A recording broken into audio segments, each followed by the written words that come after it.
So how are y'all doing today? This is Ben Briones' is Radio 10 Photo Podcast. And I have today my really good friend, Mike Garcia. What's up? Let's talk. Let's talk. And so this is going to be episode 2. It's pre-recorded and it's not filmed. So later on, maybe me and Mike will take a selfie and I'll use that as the slideshow photo for the audio. That sounds like a plan. Yeah. So today what we're going to talk about is going to be photography related because, of course, I am a photographer and Mike has been working in the industry with me for a while. We've been partners in shooting films and shooting other little gigs, and we used to film at our church together. And so let me go ahead and give the mic to Mike. Mike on the mic. Mike on the mic. And he'll introduce himself and a little bit of what he does and just talk about life. What's up, guys? My name is Mike. Should I use my last name? I don't want anybody to look you me don't have up. to use your last name. No. No, we don't need to know who you are. I'm an EMT by day, and I don't know. I guess that's my hobby right now. I guess cinematography, videography. Yeah. So far. And how long have you been doing it? I want to say about 4 years, man. 3 to 4 years. Cool. Yeah. Still apprentice, I believe. Yeah. Still learning. I think we all are. We're always learning, right? It's a good thing that you're still learning, you know. Yeah. I think if you reach that plateau, should be a boss. Yeah. Or you should do something else. Move on to Marvel films. Yeah. You know what? I actually have been going on a Marvel film binge, trying to get ready for the Civil War. I don't blame you. And I'm not a Marvel fan. You know, like I remember at church when y'all would try to go watch all the movies. And I'm like, yeah. I don't want to go. Yeah, I knew we hated you for a reason. Nah, I still end up going with y'all, but I just don't remember everything. And my girlfriend is super into Marvel and like she's super excited about that movie. So I'm like, I can't relate, so I need to find a way to relate. So I started watching them. When I watch them, man, I look at the cinematography. Yeah. And if you watch it and you look at the effects and the cinematography, you're gonna be impressed. So that's the way I see it, man. Like a lot of these movies, it's hard for me to sit through a movie, man. Yeah. But if the cinematography is good and the video and the movie's good, I enjoy it, man. I mean, like Batman, I saw Batman, but I read the reviews and not a lot of people liked it. But I liked it, man. I like the cinematography. I like the shots they did. I like the sequences. I mean, it's pretty good, man. Yeah, I haven't seen it. But you know what? Fun fact. Today I photographed a panel at South Texas College where I work.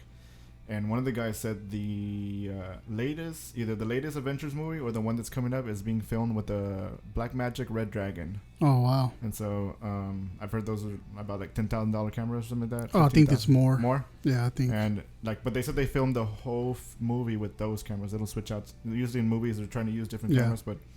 And I think those aren't very. I think those are not the highest end, you know. Yeah. I think there's probably cameras a little bit more expensive. There is more. That's why he was kind of saying that fact because it's interesting because they're not. You expect these big production movies to be filmed with the top of the line, and they're actually being produced with some really not average Joe cameras, but something that we could rent. Yeah, you know, we can't afford them to buy them, but we a can rent huge deposit. Yeah, yeah. There's a guy that rents one out around here, but he wants a really big deposit. That's too much. I don't blame him. Yeah. It won't be the super expensive. Right? Just one camera, no lighting, nothing. Yeah. Just only go afford the camera. Yeah. And so let's talk about what you do, Mike. So I know that you said that you've been doing it about 3-4 years. And it started with us filming at church, right? Yeah, it started with just us making videos for church, and it just kind of grew from there. And now it's progressed to weddings, and I've done other videos for friends of. What is that? Was video it different? The baby reveal yeah, party. Yeah. Yeah, I did that one. But these weddings, man, it's not for everybody. Yeah, if you're new, don't take on tons of projects. You will regret it. And I will second that because, we picked up film in my business a while back, and it's tough, man. Yeah, it's tough, man. It's a whole different world and whole different ball game of editing. And you have to be very patient and willing to sit there for hours because it's not going to come to you in an hour. You know, that's true. It's tough, man. It's tough. But I mean, it's when you find the gig that you like filming, you're going to like editing. Like right now, I hate weddings. Yeah. So I hate to edit weddings, it's because it's very tedious and it's a lot of work, but like I said, man, those other videos that I've done, like with the gender reveal party and the church videos, I absolutely love doing those videos. And so when the editing time came, I loved to do it. Yeah. But now these couple weddings that I'm doing now, it's like, oh man. Yeah. And I hope they're not hearing this. I don't think they would.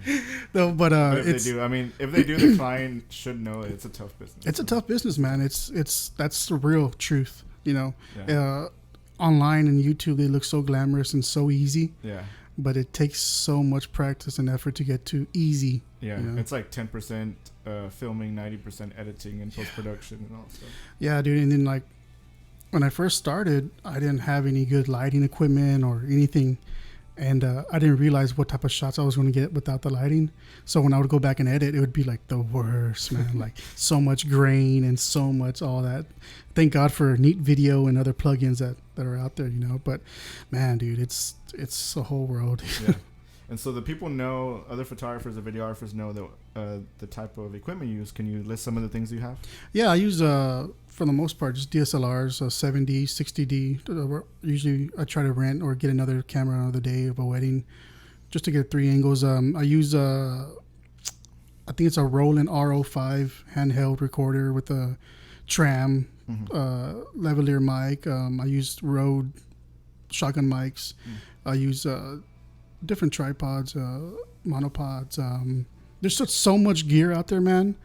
I think that if you get swamped up in the gear, you're going to buy so much stuff you don't even really need. Yeah. I mean, like we were talking earlier about the handheld stabilizer thing on the shoulder rig and all that. That's not for everybody, man. Yeah. I mean, for a wedding, like you said, you're going to get so much shaky footage because every step you take, it's your vibration of your belly fat, you know? So it's like, yeah, man, there's so much equipment out there. But that, for the most part, I use those basic equipment and they've done good. But like I said, if you're going to use DSLRs, you need to get some type of lighting with you because if you're using a 7D or a 60D, it's not as great as compared to a 5D Mark III. You know, those newer ones that are way better in low light situations. Yeah, and you don't want to bump up to the 2800 ISO if that's even a number. Yeah, I remember when I would film with you. You're like, dude, keep it at 800. Keep it. And I'm like, that's 10,000. No, I mean, because like 6D, I'm so used to taking it up to like 64. Oh yeah, and I like grain, so like seeing grain in like film is like. It's my style, you know. Yeah. But some people don't. You know, you like the clean shot. Yeah, I think you like the clean shot. Oh, I love the clean shots, man. Yeah. And it's not easy. Yeah. And then it's tough too because not only we can't film by ourselves, man. By ourselves, we have to get a partner. Yeah, man. And finding reliable people, it's tough. Yeah, and then finding people to pay the cost for you to make money instead of losing is a big deal, you know. Because you got people charging $100, $200, and you're like, I want to charge 1,000, and they're like, oh no, man. Yeah. But it takes a lot of effort and money, and you gotta plan these things out, man. You just can't jump on it. And I mean, I made those mistakes, you know. I mean, jumping on gigs and getting money. I mean, it's we all have, but we live and we learn, right? Yeah, man. Yeah. Those are the mistakes that we either gonna grow from, or we're just gonna say, hey, it's a learning process. Gotta do something else because it's not working. Yeah. Goodbye weddings. Yeah. So if you could film anything and get paid for it, what would you do? What would you choose to film? If it was the money was there for you, like people, you had those clients lined up. Well, I would tell you, but I don't want anybody to steal my concept. Oh, okay. No, I'm just joking. Secret. I always you can whisper. They want to hear my whispers. Yeah. I've always had a film in mind. And I don't want to get too detailed about it because. Oh, so you want to film feature films then? Yeah, well, kind of something I had in mind that I wanted to do to reach people, but it's a personal project, right? It's a personal, but it's nothing that's been set in stone, nothing been planned. It's just all in my head. I mean, it's I mean, to me it may sound lame, but I mean, it's in my mind it looks cool, you know. But it's. And to do it, I don't want to make it cheesy, and so I don't want to just start doing it and then like it's so cheesy, you know, the equipment. I mean, yeah, man, it's like you don't have to give detail on it, but it's something that you've had in mind that you want to do for a while. Yeah, and it has something to do with the church and the Christian lifestyle and stuff like that, and how we're so as Christians in America, and I don't speak for all Christians, I speak for what we see here in the Valley. There's so much emphasis. Is that a word? Yeah. And social needs of people and so much, which is great. Yeah. There's nothing wrong with that. But then they missed a big part of, reading your word and praying and reading your word is very essential to a Christian lifestyle, I believe. And so that the not remembering or not cherishing your word as much as you should here in the States, but when there's other people in other countries that are dying for the word of God, and you see that, it stirs me up, a little bit. But that little project that I had thought about one time doing was something along the lines of that, of being thankful for what we have here in the States, and what I guess I'll just tell you a little bit about it. Basically the concept was the whole time of the movie you're going to see somebody smuggling something, so it looks like they're running drugs, but I think really you told me about this. And so during this whole time they're being chased by other people and chased by authority or whatever, and when they catch up to them and they find these packages that they're smuggling, it's Bibles. They're trying to reach other people in another country, and because some people can't even read a Bible in other countries. Some countries it's forbidden. They banned them. Like in China, you can't be a Christian. You know what I mean? Yeah, man. And maybe one day it'll come to pass. But I mean, right now it's just all you can do it, man. Oh man, that'd be fun. I'll be your second camera. I would need a lot of. I don't think there's a lot of Filipino people here in the valley. I don't know, man. There's a good community. I would have to find what country is really big on that, and then try to get that type of people around here. Right. And it's a process. So that way it looks realistic, right? Yeah, exactly. Yeah. Yeah, man, that's good. And today at the panel when I was there, they were saying it was called an Arts Communication Festival at South Texas College, and it was a professional blogger, food blogger, professional city blogger. He writes about all the cool places here to eat, to hang out, and go with your friends and family. And basically the message and there was like a professional YouTube makeup artist. Well, I saw some of that on Snapchat. Yeah. I keep forgetting today's Friday. I feel like it's Saturday. I usually work at 24 on Fridays, but I took the day off. Okay, cool. And so everybody was saying the same thing. They were saying, once you start doing your personal projects, is really where you're going to see the growth in your skill. Yeah. And either your videography, photography, podcasting, blogging. And then that will always open up doors for financial, growth. Income. Yeah, growth and income to you. Because they're going to see, because what happens is that you put so much passion into that project, it becomes such a good film, right? It's going to become a really good film. People are going to be like, well, I want to get Mike to do my film. Exactly. I want to get Mike's production company to film this or that. I would advise you, film little by little. If you can even just start what they call is the pre-production. Yeah. Just writing it down on paper. Yeah, you're right, man. Finding locations, like doing location scouting. Sometimes you're just driving around with your family or something like that, and you say, hey, man, that would be a really good place for a chase down the alleyway, Yeah. I've never even thought about doing that. It's because, like I said, man, I thought about it, then I'm just kind of, oh, yeah, that'd be cool, but... what another thing you could even do to even help you further this project is you become the director. And so you find or hire some cameramen. Yeah. And you tell them the vision, man. This is what I needed to see, or this is what I would like to see. Yeah. You kind of give them a clear message of what you're expecting, and then see what they can produce for you too. Yeah, man. I've never really thought about it enough to even think of that part. I mean, that's so simple, but I didn't even think about that. Yeah. Pre-production. Pre-production is gonna help you in the long run because you'll have everything set up before it even happens. So once you're in post-production, it's like papitas. You're just like, everything's falling into place because you already pre-planned it. Yeah, man, it's a really good idea, man. Yeah. I learned that from my cousin Luis. I have a really cool cousin that does a lot of filming, and he does a lot of feature films, and he's always talking about how post-production saves his life. Yeah. Since he's, as you know, as procrastinators, we all are. We're always ending up editing the video the night that is due. Yeah. And I would say that I'm one of those too. Yeah. My cousin does the same thing for his. When he's entering contests, he's always editing the night before. I think that everybody's kind of guilty on that one. Every once in a while, whether they want to admit it or not. But he says because they did pre-production that night before, it's kind of flies by. Yeah. So yeah, man, I would advise you just think about that, looking into pre-production, location scouting, casting people. Maybe some friends that you know. I know that you're trying to make it realistic, so maybe I know you're in the medical field, and I'm not saying that all Filipinos go into medical field, but we have friends. I have friends that are Filipinos in the medical field. You might want to say, hey, brother, you want to be in my feature? And the only reason why I think that, because I think some of those countries towards Asia are not really cool with having the word of God. And actually the whole reason why that idea came up was because I saw a video on YouTube of a tribe, and I don't remember what tribe, but they only had the Old Testament in their language, and they had the New Testament like in another language or something that not everybody knew. Right. And so when the time came, have you ever seen this video? Or I don't know, man. I gotta get you the link, man. It's powerful. And so whenever they finally receive word, they're gonna receive their Bible in their language.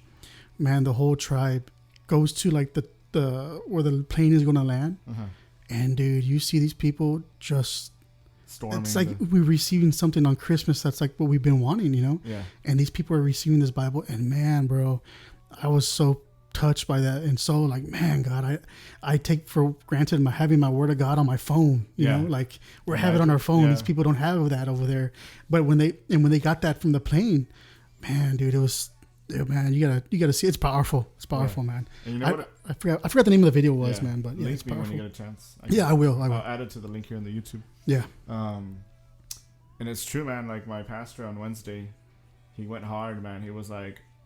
He's like, how many of y'all here have your Bible? Raise your hand. And so almost everybody raised their hand, right? He's like, how many of y'all have your Bible or a form of your Bible on the phone? And he goes, how many of y'all read the Bible this week? And some people, you know, there's 5 or 7 people raised their hand. There was like 20 people there. He's like, how many of y'all read the Bible before coming to church today? And there was like 2 people. And he's like, what excuse do you have? He's like, how many of y'all? He's like, raise your phone. And so everybody almost has a smartphone, right? Yeah. He's like, you have almost over 20 translations in the Bible app. You can download it right now, and you don't have the excuse of not reading it because they've made every different type of translation that you can understand. Yeah. Spanish, English, you know all the translations, you know.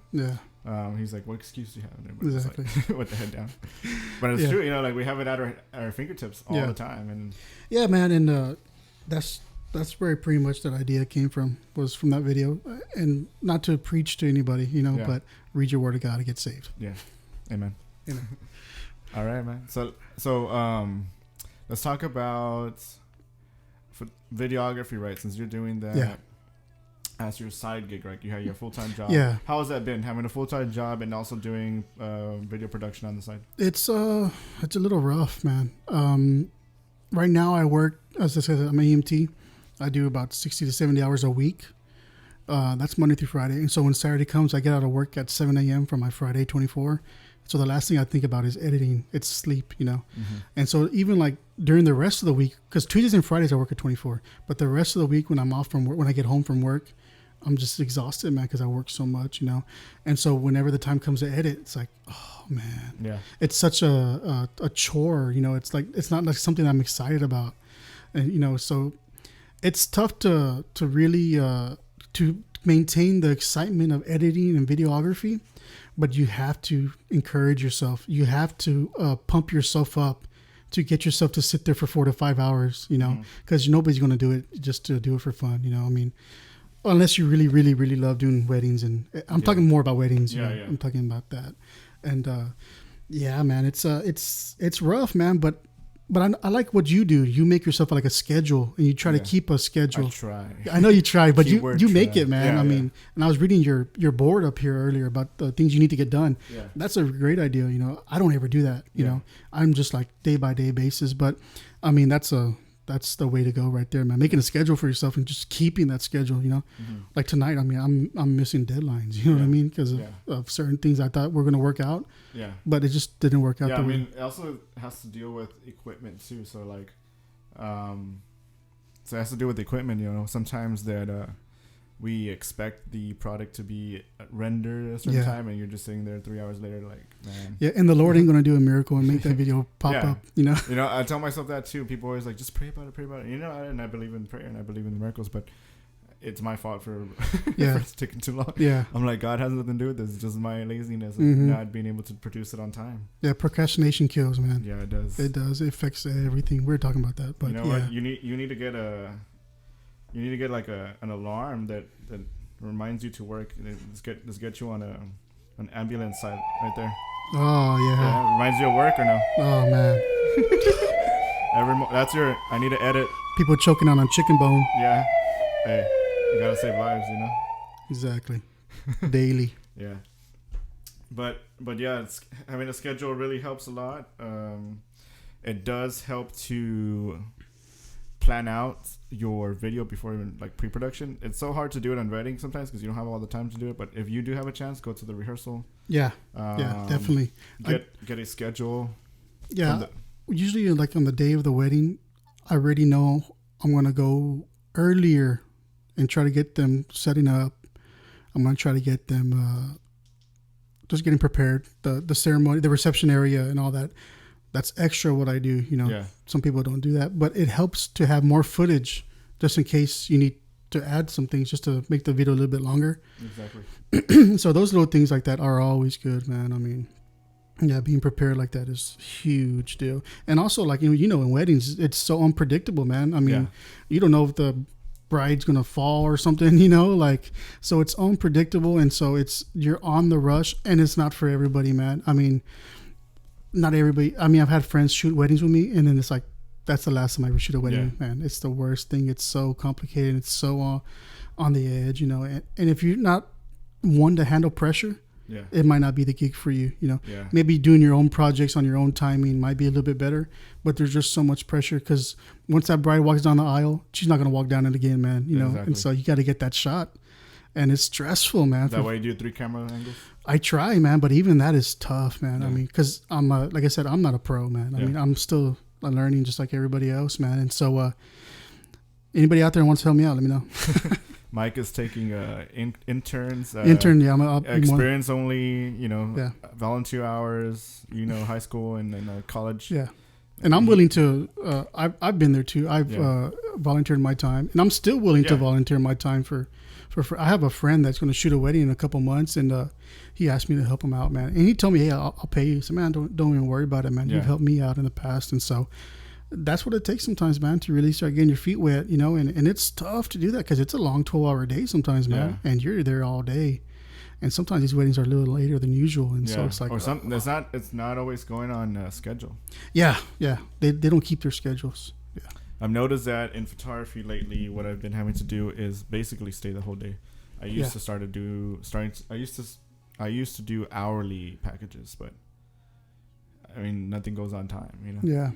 Where the bride hits me with, hey, well, the reception's like 9 to 3 hours later, so you have like a 3-hour break, you know? But my assistant, like, doesn't understand, or like, it doesn't make sense to have them on 3-hour break. They want to get paid for those hours. They're not home, you know? Yeah, exactly. And you just can't send them home, you know? And my shooter, you know, my second shooter, she has a baby, and I can't be like, well, can you just wait at Starbucks with me for 3 hours? You know? She wants to go home to, you know, check on her baby and stuff like that. Yeah, and also then the worst is like when you get there and you're filming and you're doing all the ceremony, and then you get to the reception and they don't have food for you. Oh man, that's a deal breaker, dude. Yeah, this last quince that we filmed, this quinceañero, we almost didn't get fed. You know, I had eaten before going to the event, but my shooter didn't. So I went up to the mom and I said, hey, can we get a plate? You know, my assistant hasn't eaten, and I think it'd be nice to have her eat. Like this, one of the last weddings that I shot last year. I haven't shot any weddings since last year. I purposely have done that. We were wondering where our plate or food was because they had told us, the bride told us, and she was real sweet. You know, she didn't have any control of us not getting any food. Yeah. She tried. So I was like, I'm going to go to Wendy's, get me a burger. Yeah. So I'm in line. I order my food, and they call me. Hey, we're about to start doing the cake toss, the bouquet toss, the cake cutting.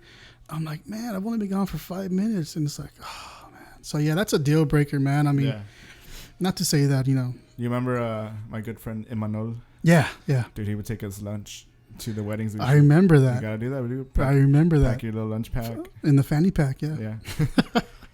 Yeah, I remember he would do that, man. And he would sometimes eat Subway. No.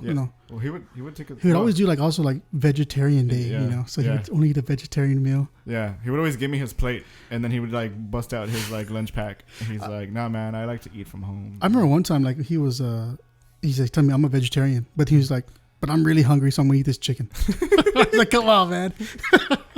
That's a true story. That's a true story. He might not remember. He'll probably remember once he sees this one.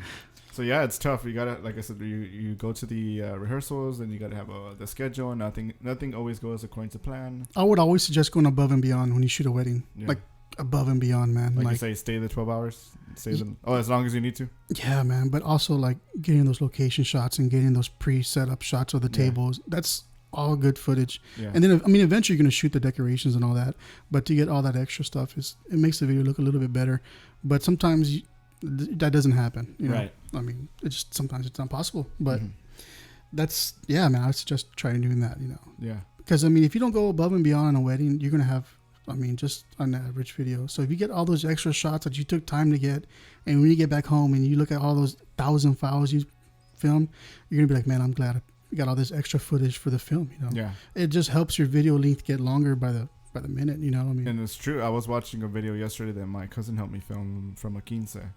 And I noticed he was filming kids running around, some kids playing, and I was like, why is this? I think they call that B-roll. B-roll, yeah. And I was like, why did he film all this stuff? And then like when I saw my edited version, I was like, I used it for B-roll. Yeah. I filled it in, you know, when I needed to fill it in. Yeah, because even sometimes you might have like a shaky shot in a certain scene, but if you have 2 or 3 angles or whatever, you could cut it and paste and fix that shot. Exactly. Yeah. You know what I did on this last quince? I put a GoPro on a real high tripod or light stand, and it just let it record the center of the dance floor. So in case any of my 2 other cameras went out, I got the GoPro going. And how did that come out? I have not looked at it, but I know it Wrong answer, dude. Come on. It has, I'm pretty British, it has a concave look. But I'm going to try to stretch it out. There's a way to like straighten it out. Yeah. I saw some kind of YouTube video on that. Yeah, but it was just a backup. Like I'm not going to use that as the main. Yeah. But it's just to have. Just to help you out. Yeah, because I was one manning 3 cameras. Yeah. And so one thing that I would advise you to do is just make sure that when you go film, take at least 2 cameras. Cameras are able to record a little longer than 15 minutes. I know most of the Rebels or the T2Is, T3Is, and 4Is or whatever are recording at 12 minutes or 15 minutes. But I read somewhere that if you use a certain kind of memory card, there's going to be a longer recording time, about 30 minutes on some of their cameras. Because I know the 6D records 30 minutes. Does your 7D record? No, it does 12 minutes intervals. 12 minutes. Yeah. And what about the 60D that you use? It's the same thing. 12 don't minutes. You have Magic Lantern on it? Or no? No, because when I first got my camera, I looked into that. And I saw some people were really having very good success with the 7D on that. But I wish it was shot a little bit longer. Yeah. But I guess also it's for not overheating as well. Okay, that's true. Yeah, because it'll overheat and then it's going to turn off. And that's what I read. Yeah, the reason that these things shoot 12 minutes, 15 minutes is because they overheat, and it's also by the regulation that you got to keep them at 12 minutes. So Mike's gonna take a bathroom break, and I'm gonna go ahead and let y'all hear some music real quick. Turn up the jams. And we'll be right back. Right back.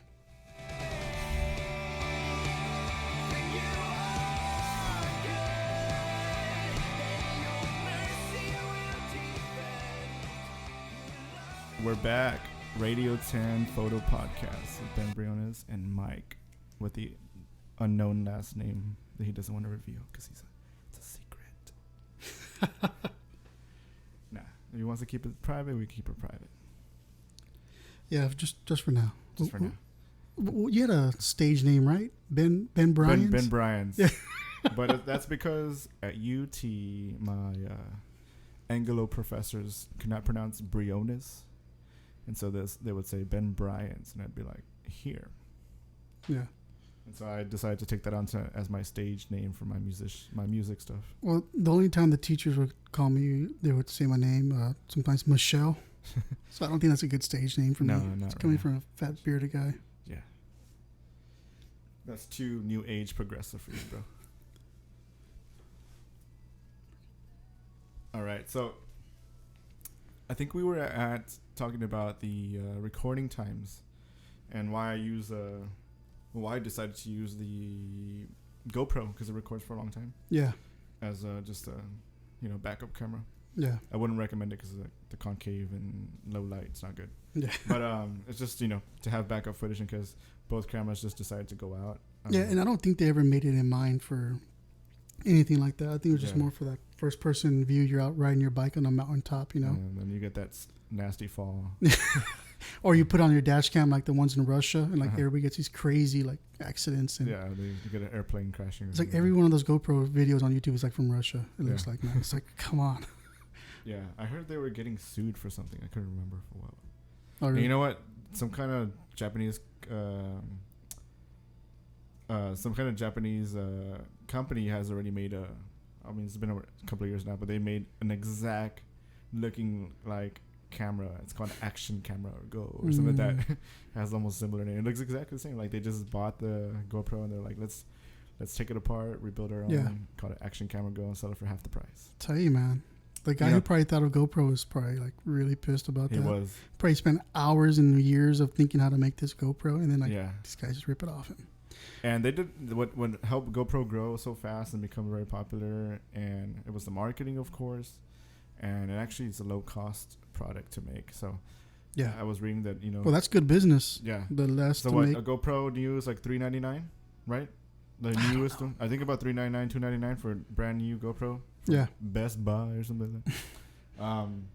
And I think the guy, it cost him like $50 to make it, so he's making like a huge return. That's a good businessman right there. That's a good business. I need to make a Stop Pro. What would that be? I don't know. The idea is still rolling. So. Oh yeah, that's a good one. It's in stop mode right now. Stop mode. I like that. Yeah. Stop action. Copyrighted. Yeah. Doing the C. Patent pending. TM trademark. And R for right reserve. There you go. Yeah. Nobody steal this Stop Pro idea. Bye. Trademark. So taking 2 cameras, 3 cameras possible, but you gotta get someone to man them. Like you can't go get your little brother to shoot the film for you. You know what I mean? We've done that. Yeah, you got to get somebody that kind of knows what they're doing. Yeah, because you want to trust them when you're on the other side of the church or wherever you're at, and they're over there filming. You want to make sure they're getting the shot and not picking their nose the whole time. Yeah. You know, I mean, because that's rough, dude. I mean, I know, because the last wedding we shot in Houston, me and my cousin were like, I did the photography, right? So my cousin couldn't find a second shooter, or couldn't go with us to Houston, so he ended up taking his little brother. And there's nothing against his little brother, but he just, that footage was like, we got the other camera? Get that GoPro? Yeah.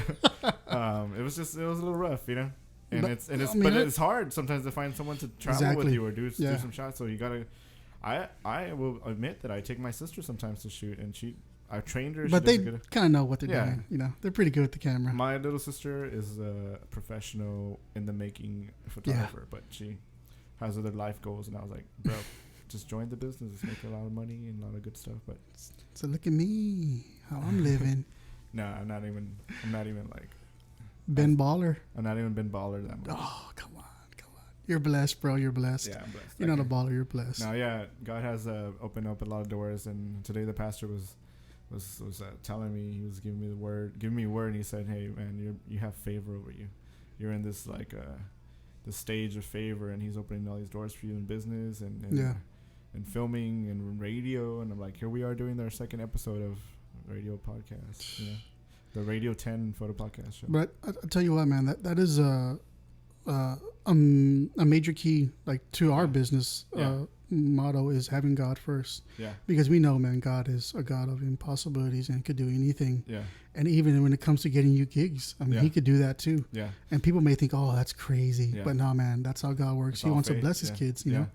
Yeah, man. I mean, and that's good, man. That's great. Yeah, I know there's been times where I'm like either negative in my bank account or close to negative, and I'm like, and then the next day, I send my prayer and I'm like, Lord, it's all on you. Yeah. And the next day I get that phone call. It's like, hey, I want to book you today. Make a deposit today. Yeah. Our wedding is in a couple of months. We need to start doing this. And I'm like, man, Lord, you're good. Yeah, man. I definitely know what you mean. I've been there a lot of times negative, I mean. Yeah. And then it sucks having to pay that negative fee. Yeah. And the $35 extra they charge you. And then if you don't pay it on time, it's another $35 on top of it. You're like, where's the lotto ticket at? Yeah, exactly, man. Start praying for that lotto. Nah, man, don't do that. Yeah. Nah, man, promise the Lord you're going to use it all for him. Yeah. Lord, I'll build you a church. Yeah. Lord, I'll build you that gold church. Yeah. That gold mansion. That temple, that tabernacle. Was it tabernacle? Was it called a tabernacle from the Old Testament? They had to break down, carry around everywhere. Oh yeah. Church in a tent. Church tent. People still do that, yeah. Church in a suitcase. Yeah. Yeah, I don't you're know. a traveling preacher. That could be cool. That'd be a cool. That sounds like a cool. I would film. want to be a traveling. Well, they call it evangelist. You know. There you go. But I wouldn't want to be an evangelist. This is totally off subject, man. But it's okay. It's cool. But I would want to be an evangelist that's been used by God in miracles, man. I mean, I wouldn't want to just have. You wouldn't want to, or you no, would? I would. Oh, you would. I would love to do that, but I would never want to be an evangelist that just has a good presentation of your sermon, you know. Yeah. And then after that, you're. I mean. You're done. Yeah, you're on your own strength and you're on your own flesh and trying to make things happen. But I would love to do that. But So just you're trying to say you want to travel with power. You want to travel with God walking by you. yeah, dude. Yeah, because you know we're young, man. You know, I'm 29. You're 27. 27. Just turned 27. And you know our generation is and I guess I could kind of speak for our generation. You know, I see a lot of our generation moving away from the things of God and the things of church because we see how the people in church, how they money and tithing and bring this. It's all about money and all that. So I think a lot of our generation are turned off from that. Mm-hmm. So I think they need to see that power, man. You know, And that's what I was gonna say. I was gonna relate it to video. I don't know if you noticed, like, so many hipster churches, like, man, they really reel in people with all their media production. Oh yeah, dude. They're like super good videographers producing these crazy, 3-minute crazy videos for the church, and like, yeah, dude. they look like major productions. Yeah. You know? They got the slow-mo going. Yeah, I get kind of jealous, man. Man, it's so good. They got that baptismal dunk, slow-mo, water dripping down people's face. Using that Phantom camera. Yeah. $80,000 camera. I tried to do a baptismal video for I did it. I tried to do a cool one, but I used a Nikon D32, which is really low resolution and only films for like 11 minutes or 12 minutes, something like that. I used the GoPro underwater casing so I can put it in the baptismal tub. Yeah. And I used I didn't even use the 60. It was just a Nikon and that, man. Yeah. And I had to black and white everything because the colors were off. And then when the person got dunked into the water, it moved the GoPro because of the wave. And so that shot was not That's pre-production, bro. Pre-production. I know, man. I wasn't prepared. I mean, those are good ideas, though, man. I mean, that's thinking outside the box. Yeah, and then I got, at least my audio was good. Oh, yeah. Right? Audio is super important for video. But that's what I've learned also is it's trial and error, man. I mean, you don't want to trial and error at a whole wedding. Yeah. You could do little things, little ideas, but yeah, man. I mean, if you ain't trial and erroring a lot of things, you're not going to be able to grow and be a better videographer or photographer in your case, You know what I like? I was going to mention, I was showing this to one of my friends. It's the video that you and Ugo made for Highest Praise Church. Oh, I love that video, man. It's good. Yeah, it's dude. really good. You know what? I'm not joking. You're a hipster for doing that. I watched it. I watched it like a month ago, man. To tell you the truth, I was like, man, this is a good video, man. What happened, bro? You started off. I don't want to get into it, but you left, bro. Yeah, bro. No, man. It's like I said, bro. It goes back to.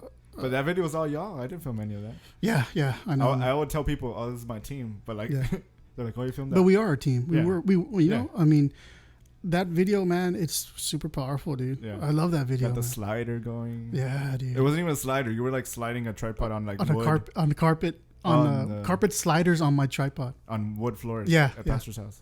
If y'all want to see that, Highest Praise Church YouTube. Yeah, just search Highest Praise Church on YouTube and I'll link it here in this video. Yeah, it's a really good video. And those are the type of videos I would love to produce for church. But since I've been so defeated in the world of weddings and stuff like that, I've lost a lot of inspiration or motivation. Yeah, a lot of motivation to continue doing videos. And I mean, I need to get back on it, bro. Yeah. I mean, I need to. It's tough, man. It is, dude. For those who do videography and video production for weddings and quinceañeras and special events, there's so much pressure because these people are paying you to record this one-in-a-lifetime event. And once you mess up, man, like you said, the bride's not going to walk down the aisle again. Yeah. I personally lost files from a wedding that I did in Brownsville. Yeah. It gets better, but I lost them. I shot 2 cameras, Mike right here lent me a 7D, and I used my 6D for the main camera, 7D a second camera. I shot the wedding in Brownsville, full day, 9 a.m. all the way to 12. One man running 2 cameras. That's rough. Yeah. The bride and the groom had booked me 2 years previously. Yeah. Before, or maybe like 3 years. I wasn't even charging that much. I think I charged him like $1,000 to do a video production. Yeah. And my hard drive ended up crashing, and I lost their files. Oh man. And then, dude. You know, I had to sit down with the bride and tell her and watch tears roll down her eyes when I told her that I had nothing left. I sent the hard drive to get recovered, but it only recovered the most randomest video clips you can find. The ones of people dancing where the bride and groom are not even in there. Yeah. But thank God that one day Mike, my buddy right here, gave me a call, a heavenly call, and he was like, "Hey man, I found these memory cards, and are these your video clips?" And I was like, "Show me." And can you do my voice again one time? Hey man. There you go. Hey man, this is your. Sounds like Shaq. Yeah, he called me up and he said, "Hey man," because remember I just said that he had lent me his 7D, so I had to borrow those CF cards he had. Yeah. Because I don't have that many CF cards, and so this guy here ended up finding second camera video clips. Basically had everything except for the preparation. It's awesome. Saved my life. The Lord, bro. Fist pound from far away. Got that. But I'll tell you what, man. I got to give you a lot of credit for telling that bride that, man. I even told him.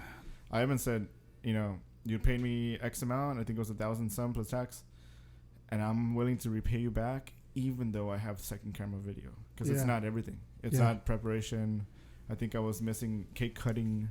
Mm-hmm. I just turned it in a couple of weeks back. I ended up putting preparation photos really fast. Make it work like that. I had a little bit of preparation video, very tiny, so I slow mode it a lot to kind of stretch it out. I didn't have any cake cutting video, so I had to put in cake cutting images. Yeah, they were cool with it because I do a sequence type of shooting, so like kind of a pray and spray. Yeah. So, I'm sure she was just happy just to get that video. She was happy that it was in existence. It wasn't, you know, the guy said he was praying. You know, he was like praying for a miracle, and then nothing ever happened. And then finally gave him a call, and I said, "Hey, I have these clips for you." It's crazy, man. Yeah, man. I had. It's tough. That's what I'm saying. It's tough. Like to tell a bride, sit down, bride, and tell her, "I lost your files," and just watch tears roll down her eyes is the toughest thing you could do for someone. And that's another side of there's a world of photography, videography people don't talk about. Is that part, man. I mean, you're putting your business on the line in there, and you could have been sued. You could have been. I mean, it could have been the worst, man. And I mean, that's awesome, dude. That you got those videos back. I had to, as they say, grow up here. You know, it was tough. I mean, you know, I had to. It's if you're gonna be in business and you're gonna be handling files from someone's wedding day, like you have to be a man. You have to man up and make it right when you especially make taking that payment. You know what I mean? Taking their money like that. I took their money, and so I cost them a lot of stress, a lot of tears. I should be able to repay back. And you know, recently I'm part of a few photography groups on Facebook, and some guy same thing happened to him. He said, "What do I do?" And I just gave my 2 cents, and I said, "Hey man, this happened to me. I manned up and I paid them back." Yeah, that's what you got to do. You can't. He was trying to find a way to get out of the excuse, like, well, what if he was, asking the blog, what do I do? You know, is there any way out of paying them back? And I said, you can't. You got to pay them back. Yeah, that's the least you could do, man. Just pay them back in payments. Have you had to do that before? Yeah, man. I've turned down. I've done weddings. I shot weddings, and then a lot of things happened during that time of editing. Afterwards, I got a new job. I had got promoted. I got working tons of hours, and it overwhelmed me, man. And it caused me to procrastinate and delay on certain videos. And one of them was actually one of my old friends from high school, his sister. And I had to tell her, man. Well, I gave her an option, you know, because it had already been a couple months, and they were asking me for the video. And I told them, hey, look, I didn't realize what type of I was getting myself into with all these new hours and the new schedule at work and all that. And I gave him an option. Would you want me to continue working on the video, which I will, and I have no problem with, or would you like a refund? You know, I mean, and how far off was it past the deadline? I think it was like 5 or 6 months, 7 months. Mm-hmm. I'm gonna say 7 months. Yeah, they're really gracious, man. They're really, really kind. And I mean, I kept in contact with them the whole time. I wasn't keeping them in the dark, and I was keeping them updates, and I was doing. And not only that, I had three other projects on the same time frames. Yeah. You know, so that's why it took me so long.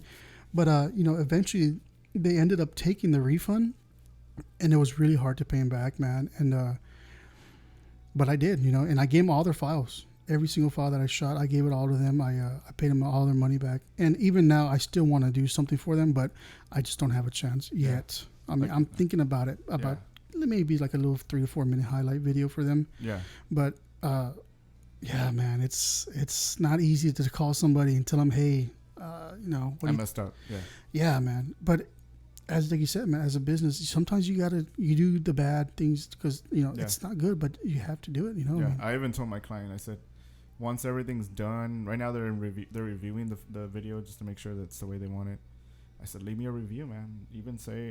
I'll tell the groom, I was like, leave me a review, even if it has to be bad. Like, I want to be an honest businessman, an honest photographer. Whenever you present the videos to them, do you always sit down and watch with them, or you drop off, or are you too nervous to watch the video? Because I'm a nervous wreck. Like when I give a client a video, man, dude, it's hard for me to sit there and watch it. What I do is, I had this last client come in. The last video that I turned in, this last video from the client that I lost the files, I just gave it to him on USB because they couldn't come in because they live in Brownsville. I said, hey, go ahead and watch it at home and just let me know later. But another client before that, I had them come into the office. I don't watch the whole video because it's long. It's like about an hour and something. So, but I run through it. I show them the best parts I know that are going to be really intriguing. And so, not them saying that the other parts are crappy. It's just those are the most fun parts to watch. I mean, watching a ceremony again is not fun. It's just sometimes a long time ceremony. Yeah. And so, like, we watch the best parts of it. And I say, hey, go ahead and take it home and watch. I'll give them like a copy that's not the final copy. Yeah. And I said, go ahead and take it home and check it out. If you need any edits, let me know. You have 1 week to tell me if you need edits. If you don't reply to me in that week, then I'm assuming that you like the video. Have you ever got a feedback from a client that says, yeah, we like it? Or some clients that don't even reply. Do you get clients like that too? Or they always tell you, hey, this, I didn't like it, I did like it? The ones that I find to be the most vocal about edits and changes are quinceañera moms. They want everything perfect for the daughter, of course, right? And I don't blame them, right? Yeah. But yeah, they deserve it. I mean, they're paying so much for that special event. Yeah. And so those are the ones that I do always end up in going back and edit. Right now, I have a video that I should have turned in a long time ago, at least by December. But mom's requesting this and that. Video file was actually too long to fit on a DVD, so I'm having to recompress it. Already compressed once. It's about 5 or 6 gigs. Normal DVD is 4.3 or 4.7. So, and then I don't have Blu-ray burners, so I can't burn on Blu-ray. Not everyone has a Blu-ray player. I don't want to give it to them on a USB, so I have to deal with that. And then the moms are usually, they'll get their copy first and to watch before I do the final copy. So they're kind of happy that they already have something. Yeah. And so they're not too like, where's my video? After like they request the edits, they know it's going to take more time because I tell them, I said, Miss so-and-so, I have other projects to do. I'm going to do it down the line after I finish this other edit. And so they're understanding. I think also like when you're up front with them, and just keeping them in the loop, they're happy, man. I mean, even though it's taking them a while. And I've done the whole ignoring the client, and it's really bad. You should do that. And I could say that I'm bad for doing that, but I try to make it up to them later. Yeah, man. I mean, it's rough, man. It's rough. You see them calling, or you see them. You're even afraid to even post something on Facebook because you're like, they're watching you. They're watching you have fun with your family. And they're over here like, where's my video at? No joke, man. I always tell Tamara, because here lately I've had a lot of pressure about some videos that I needed to finish, which was my fault. Don't tag me. Yeah, Tamara, don't tag me. I don't even exist in your life. Wife. The chat is offline. I know, yeah. I just met with the client this week that I have, and I would admit, been ignoring the calls because I didn't know what to do. I didn't know what went wrong and why. I thought I did everything right. I just thought something was, I don't know. So, but I ended up meeting with them. I told them, hey, I'm sorry for being cowardly and avoiding your costs and Yeah. sending you to my assistant. Yeah, well, that's what I have my assistant for, right? She handles Yeah. the stuff and summarizes everything that I need to know. Yeah, it's not an open door policy, man. Yeah, You no, know, you yeah. can't go straight to the boss. Got to Yeah. start to the assistant first. Yeah, because well, I mean, it used to go straight to me, but I have too much work. I've grown too fast to just Yeah. take on everything. So my assistant, Yeah. this is a lot of help. Yeah, man, definitely. And so let's wrap up this Radio 10 Photo Podcast episode 2 with Mike Unknown. So Mike, you La have Barba. Mike La Barba. Do you have any advice to any starting videographers or photographers or anyone that wants to do something creative with their cameras? Yeah. Something you can inspire them to do, or just real life talk about this type of job. Go for it. I would say for anybody that's starting off new is to not immediately jump to gigs and taking in projects with money involved, because those people expect a professional product because you're putting yourself out there with a contract and a pricing, and you give them crap. I mean, they're going to be very upset, man. Also, too, I mean, invest in lighting. I mean, if you're going to shoot with a DSLR, especially like a Canon DSLR, something lower than a 5D Mark III, you know, you're going to need that extra lighting to get rid of that grain. I mean, find what you like to shoot. I mean, if like for me, I thought I was going to like weddings, and I did, you know, for a certain point. You know, I love the people, the brides and people I work with. I got to work with you a lot at night and stuff. But now that I'm looking back at it, I'm like, I'm done with weddings, man. I mean, I'm done, man. I mean, it's a long day, but I mean, I'm still up for shooting, you know. Yeah. But yeah, I find something, a field of subject, I guess you like to shoot, and just stick with that and perfect that craft, you know, because you don't want to be jumping over a bunch of places and saying, well, maybe I could try this, I could try that, but then you're wasting your time, you know. And study and read and watch YouTube and read blogs and learn, because that's the only way you're going to get good, is just learning and learning. I mean, I'm sure I'm still learning. Yeah, I mean, you're still getting tips from professionals and stuff like that. Yeah. I mean, it's a never-ending learning process. Exactly. Thanks for having me on, man. I mean, Yeah.